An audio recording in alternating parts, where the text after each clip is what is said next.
সুপ্রিয় দর্শক সবাইকে আসসালামু আলাইকুম ও নমস্কার। আমরা শীর্ষবিন্দু সমাজ কল্যাণ সংস্থা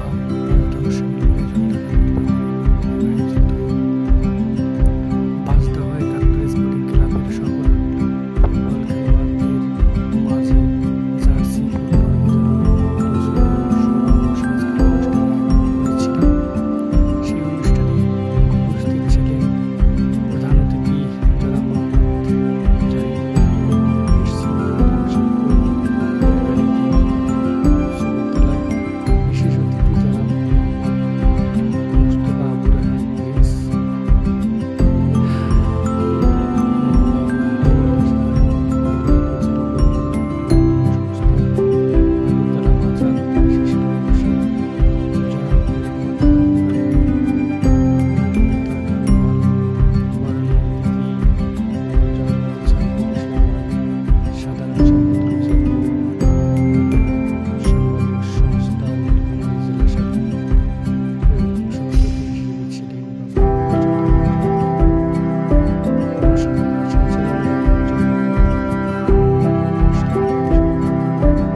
মানুষের মাঝে উদ্দীপনামূলক আলোচনা, সাংস্কৃতিক অনুষ্ঠান এবং সমাজের কল্যাণ এবং উন্নয়নের জন্য কাজ করে যাইতে পারি, সেই আহ্বান সর্বদাই রাখবো এলাকাবাসীর কাছে। এবং ক্রীড়াই শক্তি, ক্রীড়াই বল। যুব সমাজকে বিভিন্ন রকম খারাপ এবং ভুল পথের থেকে উত্তরণের একটাই উপায় হচ্ছে যে যুব সমাজের মধ্যে খেলা ছড়িয়ে দেওয়া, এবং যুব সমাজ যাতে কোনো ক্রমে নেশাগ্রস্ত বা খারাপ পথে না যায়, সেই জন্য হচ্ছে যে যুব সমাজের মধ্যে বিভিন্ন ধরনের ক্রীড়া, ফুটবল, ব্যাডমিন্টন, বিভিন্ন রকমের খেলা। ধন্যবাদ সবাইকে।